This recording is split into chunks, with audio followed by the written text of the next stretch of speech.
Monument Mythos is a YouTube horror web series set in a paranormal alternate history of the world, depicting supposed horrific secrets behind major monuments and landmarks across America and beyond. The episodes use analog horror, found footage, and mockumentary formats to depict fictional US presidencies alongside various fictional conspiracy theories and inexplicable events. And I've heard it's supposed to be one of the coolest analog horror series so far, so I'm very excited to watch it with you tonight. Alright everyone, the first episode is called Cornerfolk. Let's see how this goes. I'm super excited. Like I said, have not seen this one yet. Haven't seen a lot of them actually, and I'm excited to change that. So here we go. In 2011, Riley Tillon uploaded 3 videos describing an unseen presence in his home. The 4th video in 2013 raised concerns over his safety and prompted an official investigation. Upload 1. Many dimensions intersect with our own, several of which are 2D planes. When 2 or more planes intersect, they form corners. Entities in the intersecting planes cannot perceive each other. They exist separately, in their own worlds. However, the Cornerfolk can pass these boundaries and enter other planes. The Cornerfolk are a trans-dimensional species. They are the only ones who can traverse the corners shaped by planes. I love this already. I know you guys have heard me say this before, but the PSA elements that kind of pervade all of analog horror at this point is almost like an overdone trope. I love it.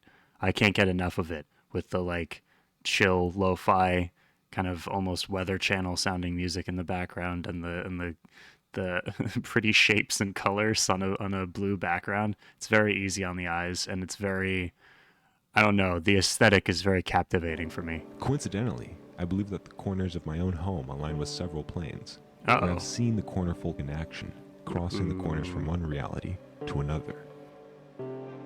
While making this video, I heard the Cornerfolk and immediately got my camera. This is what I recorded. Shit. Okay. I love it when we mix. Whoa. Looked like it came through the vent. Oh, replay at 1.5 speed. Thank you for doing that for me. That didn't help at all. This leap requires massive amounts of energy that, when released, produces bright blue flashes. I have yet to discover the source of this energy, and the reason behind the Cornerfolk crossings remains unknown. Upload 2. Same year. While I was at work, my cameras captured up to 12 Cornerfolk huddling in the doorway. They look I like used to think that bats. they had to cross dimensions quickly, but the new footage has proven otherwise. When I'm not around, they take a break from traveling and exhibit micro-movements similar to dreaming animals. They must feel safe in these corners, which suggests that the Cornerfolk's own home is made of similar structures. The corner world. I imagine that their corner world is made of many plane intersections, allowing them to move freely without using up any energy. My photographs show that smaller Cornerfolk have odd impressions on their skin, as though they have been pressed against many plane intersections at once. The corners likely belong to a nursery or a crib in their homeworld. This is so A cool. multitude of corners placed in close proximity could be used to secure the infant from leaving the corner world. Dude, I want to make an analog horror so badly. I have an idea for one that I've been trying to flesh out for a while, but I don't know how to make some of these visuals. I guess I need to learn. Damn, this is so good. I know we're only 2 minutes in, and I'm probably kind of hyping it up a little bit too much, but I, for one, I love it when I know that a lot of people already knew about this one, but I love it when I feel like I'm discovering a new thing, and it's like everything that I love immediately, pretty much. I just adore that. I love the aesthetic of it. I like the voiceover. I like the imagery. The basic concept of this one is very engaging to me. It doesn't feel generic or redundant, or it also kind of gives me like an X-Files feel, as opposed to like it's trying to jump scare you type of feel. It's more just like, this is strange phenomena, which I love that as well. I mean, I do like the jump scare stuff too, because it's fun to watch. But it's not something that I often come back to. Whereas stuff like this, I can see myself watching this video again because it's just that good. So I don't know. I'll shut up though. Let's continue. Perhaps they only cross corners in search of food, the same way we only leave our homes for resources. What do they eat? The corner world may be used to raise young, while my own house's corners serve as rest stops of sorts during their journeys. Bro's making a lot of assumptions based off very limited information. Okay, still the same year. A couple months later, though. Oh. I've begun to dream of the corner world. I can't stop thinking about it. According to the calendar, I've spent entire weeks in my home, just drawing and describing the corner world on paper. Damn. I lost my job last month due to repeated absences, but it really does feel like I just left the office this afternoon. When the Cornerfolk jump, it feels as though they're taunting me. But I'm close to a solution. Regardless of whether my body survives the forces of the corner world or not, this much is certain. The fear of my own destruction will not prevent my entry. How are you going to get in? Okay.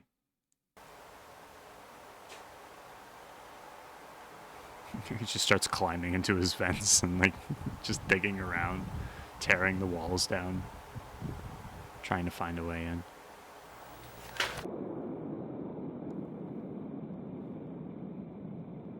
Did we just enter? Are we in the corner world? That doesn't look like a corner. That doesn't look like a corner, guys. That looked like the opposite. That was a sphere. Our worst nightmare in the corner world is the land without corner. Oh, there they are. Oh.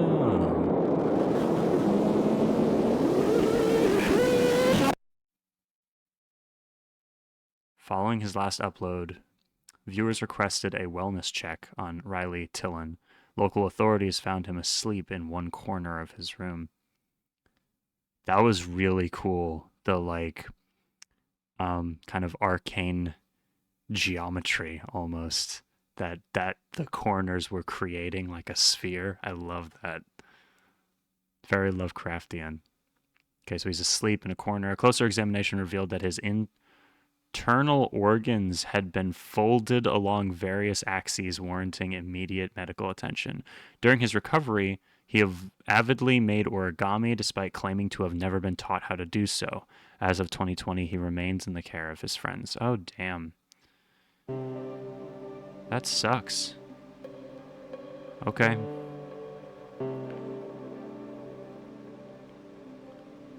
That was beautiful. I loved the music. I loved literally everything about that. That was fantastic. Let's give that a like. Y'all can find the original channel down below in the description. You should totally subscribe to them. And also, if you want, subscribe to my channel. Trying to get to 200,000 before the end of the year. Let's see if we can do it. I think we can. I believe in us. I like to imagine the Cornerfolk were just like, holy shit, a human came through? Like they didn't know that we could do that either. Yeah, don't worry about that, guys. Sometimes rotisserie chickens fly through the corners of my walls. When multiple planes intersect, they crash. Alright, the next video in the playlist is called Liberty Lurker. Let's continue. I'm loving this so far. The following audio is an excerpt from an 1889 interview with the designer of the Statue of Liberty. The most difficult aspect of the construction was the pedestal. Although the statue was intended to be a gift, the U.S. ambassador urged us to follow President Grant's requests. We agreed, and each month we received varying size requirements for the pedestal. After 4 years, requests to change the size of the pedestal ceased. People wonder why the pedestal is so much taller than the lady. All I tell them is, ask the Americans. In 1949, the statue underwent extensive renovations. The official blueprint behind the changes, titled STLI... God damn it. Titled STLI... Nope. I'm just keeping it paused. Titled STLI 1.8084 was classified for 36 years. 808s. Provide entrance for sustenance. Install engine to assist with eventual departure. Entrance for sustenance. What?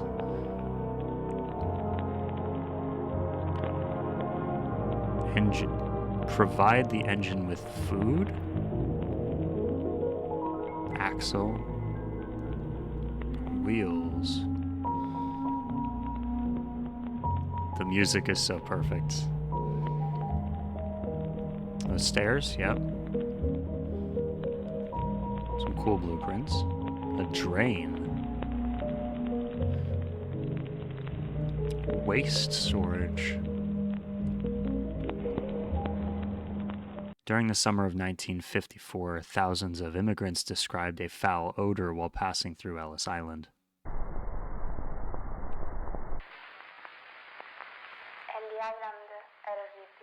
Ellie Island was awful. The whole place reeked of flesh, like a slaughterhouse. There were dead birds everywhere. My sister even found one in the toilet. That's nasty. If this is how the coast is, my father said, imagine how bad the cities smell. I remember hearing other families half-jokingly say that they wanted to return to Milan because of the smell.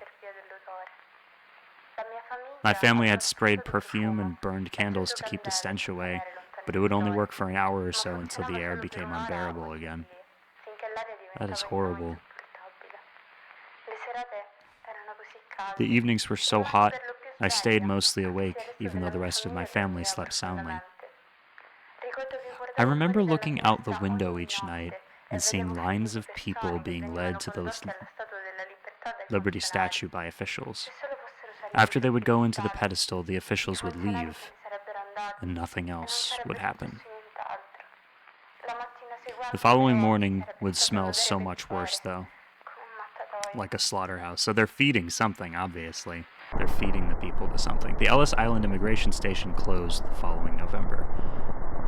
First sighting of the Liberty Lurker, August 1985. What the fuck? What the hell? Upon investigation, local authorities likened the waste storage compartment to a mass grave. If you have family members who were last seen at Ellis Island between 49 and 54, you may be entitled to compensation. Oh no. Oh, that's it? Damn, I really wanted to know what would happen next. More about the nature of the creature. It's too short. Fuck. Okay. I love it. I love this series so much. Let's give that another like. I love that there's an archivist note explaining some stuff about the audio recordings of the Liberty Lurker interview and deviations in the French transcript. Dude, I live in New York. It's really good to know there's a giant thing living underneath the Statue of Liberty. Hey, look, it's Nexpo. Eerie as hell. Great job. Thanks, Nexpo. You rock. And now, for your viewing pleasure and mine, we have Rushmore Revenge. Let's continue. Is this going to turn into my favorite analog horror? It's starting to feel like it might. August 7th, 2003. I was almost born then. The National Park Service finds the Mount Rushmore National Memorial has been vandalized. What does that say? The U.S. government can fund mass murder if it's labeled as a national monument. Oh, okay. Every day, executions occur in 2,600 national landmarks. Huh. The blood of liberty will be avenged. Again, the aesthetic is so good. The souls of Lincoln will be freed. What the hell? Huh.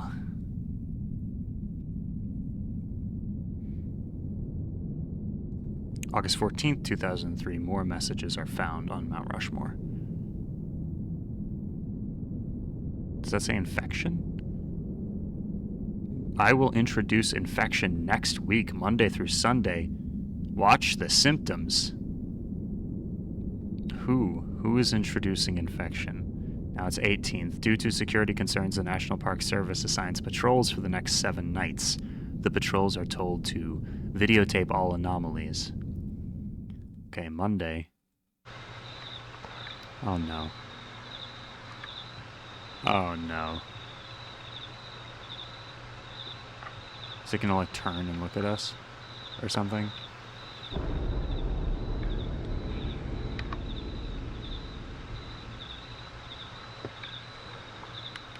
I wish Bro's camera was in focus. That would have been... Oh, okay, Tuesday.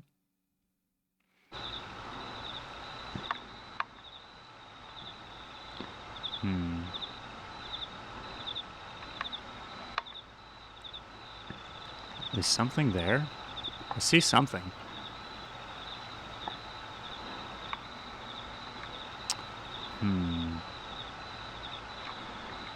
Very strange. Okay, Wednesday.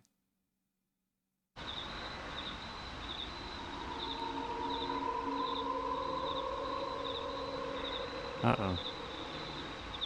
What are we looking at? What's going on?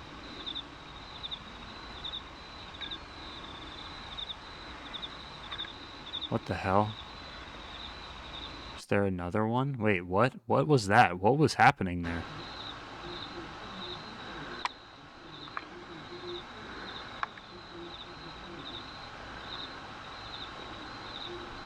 Can I not see because my screen is so dark? There is a possibility.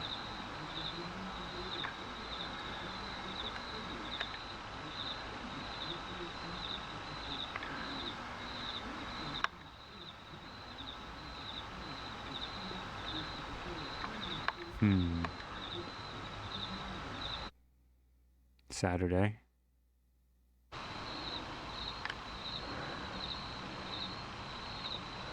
Remove lens cap.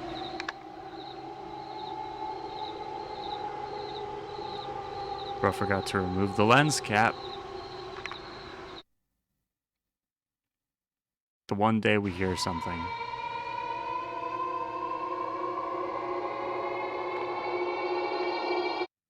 What? What? What was that? Hold on. No, no, no, no, no. Let me see that. Wait. What was that?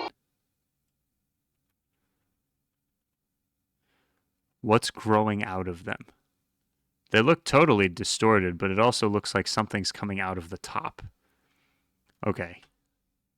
Okay. Mount Rushmore smells just like baby powder nowadays. I think it comes from the stuff that the workers put on their heads. I see them do it all the time. They go from Washington to Lincoln every night, powdering it like a baby. Local photographer Hannah McElroy. Why? Oh, that's so strange. Okay. I'm really enjoying this. The music is so good, too. Feels like music that might be in Twin Peaks or something. Bling! Remove lens cap. Dude, you had one job. I agree with this. The best type of horror is that which plays on human instinct by perpetuating confusion. Not necessarily loud noises, sudden movements, only a story that makes you feel uncomfortable and uneasy. Yeah, this has been really good at the atmosphere so far. I'm really enjoying it. Let's continue. Alcatraz Attack. Let's go.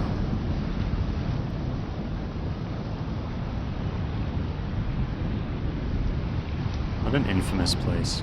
2 days before therapy. Therapy? Map of Pacific Branch United States Military Prison, Alcatraz Island, California. Fortifications. I love the effects on this. The tunnel. Oh, the visual design is so good. Reservoirs. That's where they store the bodies. The water tower. That's where they store the bodies. The morgue.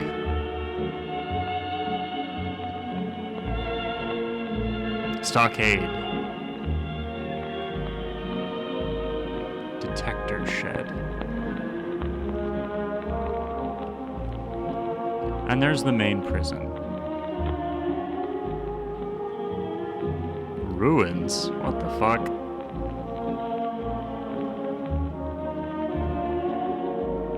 Tennis courts. Well, that's nice of them.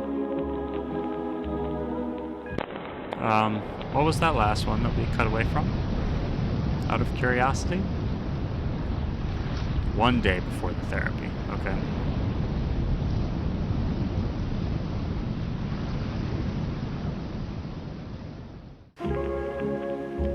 Alcatraz Attack? Those... What are those? What the hell are those? They look like bundles of firewood. Or sigils?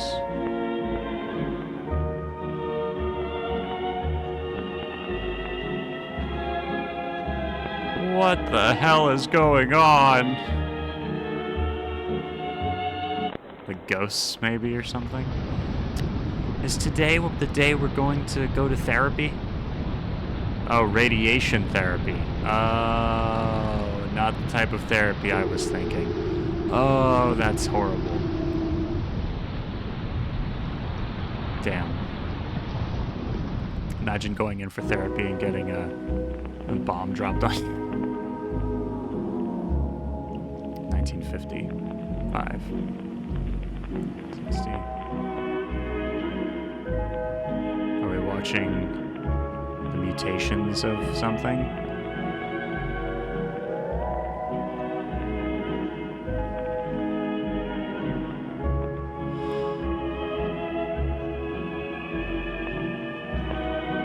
Wait, the whole island is going to come ashore?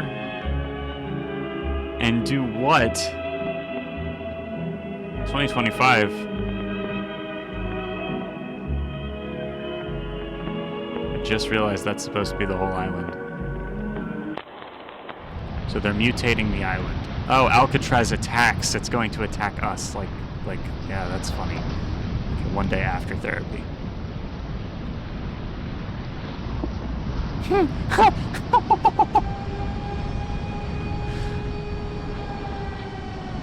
Sorry, that was really funny. That looked like it just kind of got up and walked away. Sorry. As of 2020, the Alcatraz zone extends to West Texas. That's terrible. That's terrible. Oh, that's crazy. I love that. All right. Okay. I see what you're doing. I get it. God damn it, it's a prison cell. This gives the phrase the powerhouse of the cell a whole new meaning. At Alcatraz, you don't get sent to prison. The prison gets sent to you.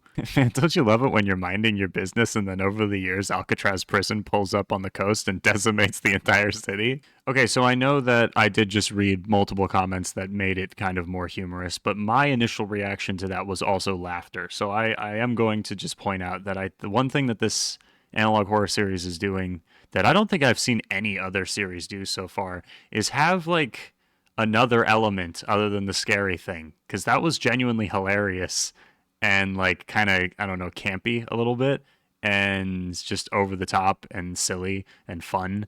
And I think that that's something that's making this one unique. It feels a little bit more lighthearted, like what I said earlier about it feeling like the X-Files or something similar, where it's more mysterious, it's more strange, it's more cryptic and arcane and unintelligible,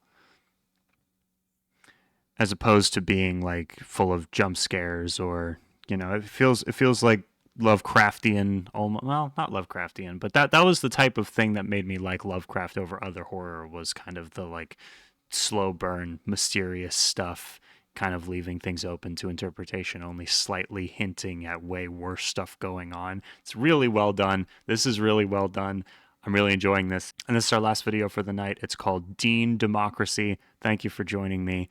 This one's a little bit longer, and I'm definitely going to be returning to this literally as soon as possible. So expect another one of these in the very near future. Let me know if you enjoyed. Let me know your thoughts on the series or any other series you would like me to cover down below.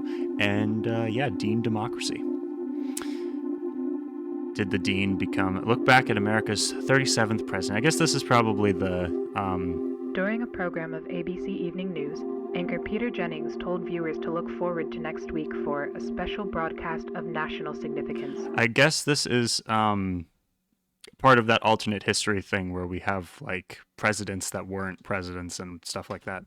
Jennings would continue to remind viewers of the special broadcast over the next 7 nights, even referring to it at one point as the most unprecedented announcement in recent history. Oh, that's interesting.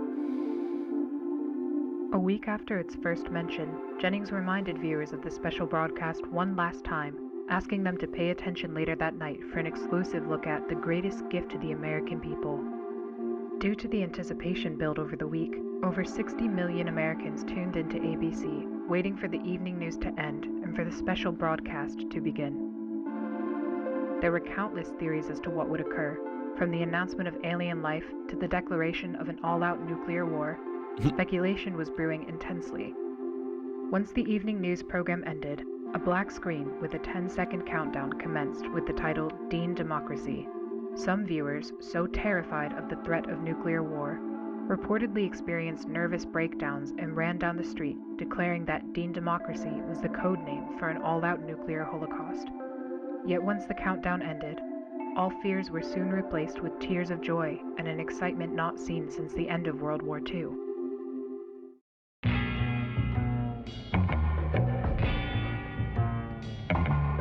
What are we waiting for? Let's bring them back home. Is this James Dean? In the seconds following James Dean's presidential announcement, hundreds of thousands of neighborhoods erupted.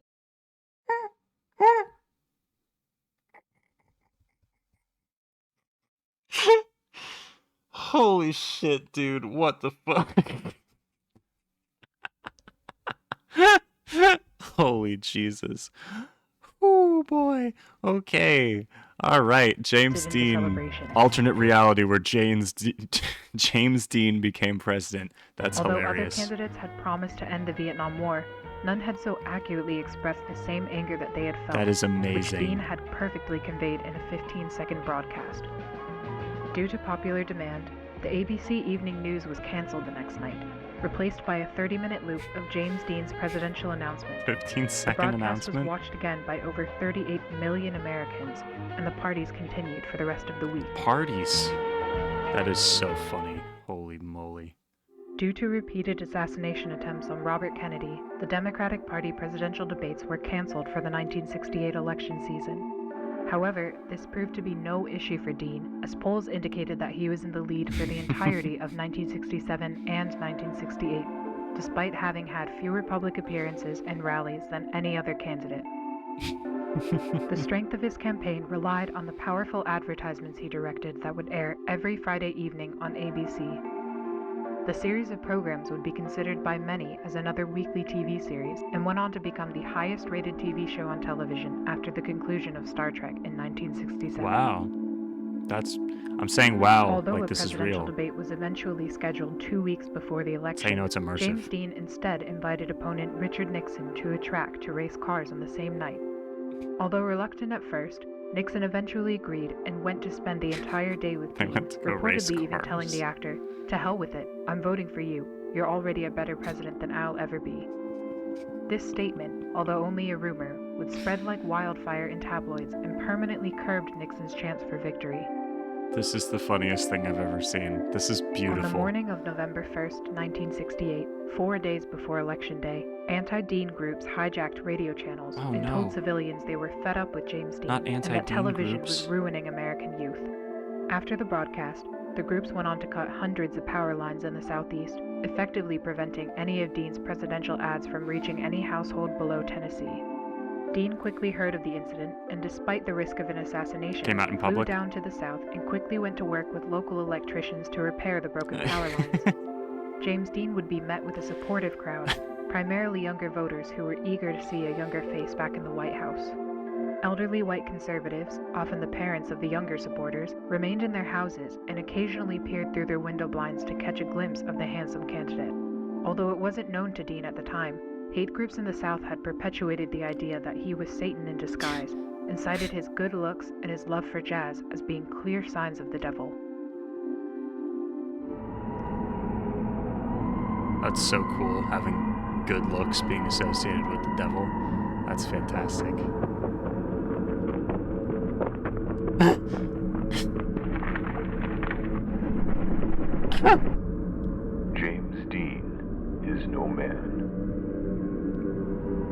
produced by the Anti-Theme Association. Oh boy. Elderly white conservatives in the Southeast would be the only demographic unfazed by his campaign. Yet Dean continued to travel from state to state, repairing power lines for 4 days straight until the very morning of the election. I'm glad to know that James Dean was secretly On a November 5th, great 1968, electrician. James Dean received 75% of the popular vote with 395 electoral votes. Wow. Nixon congratulated Dean in a phone call the following morning, but Dean refused to acknowledge the win and instead asked to race cars again at the track. What? On January Does he not want to be 20th, president anymore? 1969, James Dean held his inaugural address at the official Capitol Raceway. Although presidents in the past had speeches that were typically around 20 minutes, Dean spoke for less than a minute. I have a speech, and it has the flotsam that you people expect to hear. But that's not fair. No, that's not fair at all. Oh no. I'm here for all of you. It's only fair that you speak for yourselves. My words shouldn't be louder than yours. So I brought many other guests to speak. They're just people like you and I. In the same time that many other presidents have spoken by themselves, America will speak. Wow. Thank you. Yeah, no, that's cool. Dean James proceeded to Dean's introduce charisma many is groups to working the on me. microphone, including civil rights activists and Native American families. Martin Luther King Jr. would also come forward to speak in his first appearance since an attempt on his life 9 months prior. President Dean would conclude the inauguration with Best a brief time bongo win. performance and went on to race Richard Nixon at the track. In subsequent presidential inaugurations, those who disagreed with the elected president would instead celebrate Dean Democracy Day and protested by watching Dean's unique take on the address in place of the actual one. In a televised address, President Dean planned to inform Americans of his first 90 days in office.